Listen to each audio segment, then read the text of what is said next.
बाद हम आगे बढ़ते हैं और इस सभ्यता का अब तीसरा नामकरण किया गया सैंधव सारस्वत सभ्यता।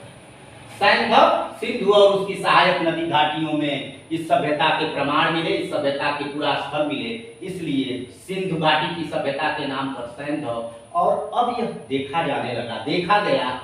शोधों के आधार पे कि जो है सरस्वती नदी घाटी में भी न केवल हड़प्पा पूरा स्थल पर यह सभ्यता सबसे पहली बार मिली, बल्कि सिंधु और उसकी सहायक नदी घाटियों में भी सभ्यता का विस्तार था। और अब जब धीरे धीरे शोध आगे की तरफ बढ़ा तो उसमें देखा गया कि अब न केवल सिंधु और उसकी सहायक नदी घाटियों में, बल्कि उस सभ्यता का विस्तार सरस्वती नदी घाटी में भी जो है वो दिखाई दिया, उसके प्रमाण मिले। और इसको जोड़ने का काम किया दो पुरा स्थलों ने, एक तो राजस्थान का कालीबंगा और दूसरा हरियाणा के हिसार जिले में राखीगढ़ी। इन दो पुरा स्थलों ने सैंधव सारस्वत सभ्यता नामकरण को चलता है। जो कालीबंगा पुरा स्थल है वह जो है राजस्थान के गंगानगर जिले में स्थित है और जिसे प्राचीन सरस्वती कहा जाता है, जिसे उस क्षेत्र में गंगानगर और उसके आसपास के क्षेत्र में घग्गर या घग्गर नदी जो है के नाम से वह प्राचीन सरस्वती प्रचलित है। और जिसके खोज और उत्खनन का श्रेय जो है अमलानंद घोष महोदय को दिया जाता है। 1950-51 से लेकर के 53 तक उन्होंने जो है इस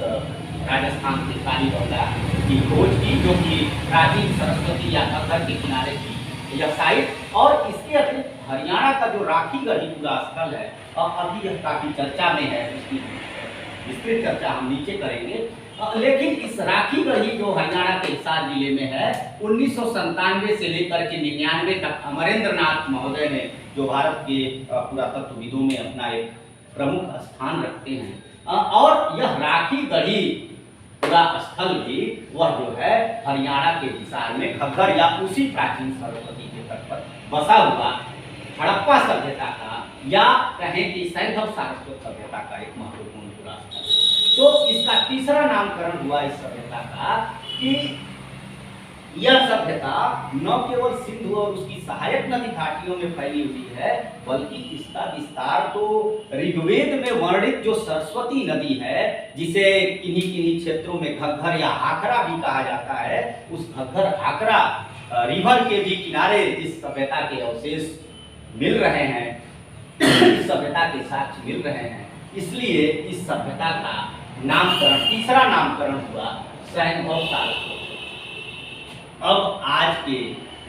समय में इस सभ्यता का सबसे मुफीद नाम जो दिया जा रहा है, या जिसे सबसे समीचीन आप मान सकते हैं, माना जाना चाहिए साक्ष्यों के आधार पर, वह है सारस्वत सैंधव सभ्यता, या कहें कि सरस्वती सिंधु सभ्यता। धीरे धीरे जैसे जैसे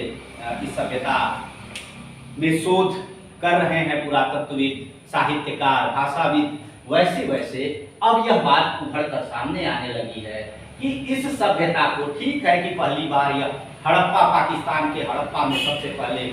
खोजी गई थी, इसलिए उसका नाम हड़प्पा सभ्यता रखा गया। उसके बाद ये देखा गया कि इस सभ्यता का फैलाव या विस्तार जो है सिंधु और उसकी सहायक प्रमुख काबुल, झेलम, चिनाब, रावी, ब्यास, सतलज आदि नदियों के किनारे उनकी तलहटी में इस सभ्यता के अवशेष मिल रहे हैं, इसलिए इस सभ्यता को सिंधु सभ्यता या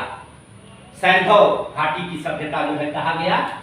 फिर उसके बाद देखा गया कि न केवल सिंधु और उसकी सहायक नदी घाटियों में, बल्कि सरस्वती नदी घाटी में भी इस सभ्यता के अवशेष मिल रहे हैं, इसलिए इसका तीसरा नाम, और उसे जोड़ने का मुख्य काम दो प्रमुख पुरातत्वों ने किया, राजस्थान का कालीबंगा और हरियाणा का हिसार। और इसलिए उस सभ्यता का तीसरा नामकरण हुआ सैंधव सारस्वत या सिंधु सरस्वती सभ्यता। और वस्तुतः वर्तमान परिप्रेक्ष्य में इस सभ्यता को जो सबसे समीचीन नाम कहा जा सकता है इस सभ्यता का, वह सारस्वत सैंधव सभ्यता या सिंधु या सरस्वती सिंधु सभ्यता नाम, सरस्वती इंडस सिविलाइजेशन नाम ज्यादा समीचीन लगता है साक्ष्यों के आधार पर। और वह साक्ष्य क्या है? वह साक्ष्य है हरियाणा के राखीगढ़ी से एक तो साक्ष्य मिला है, दूसरा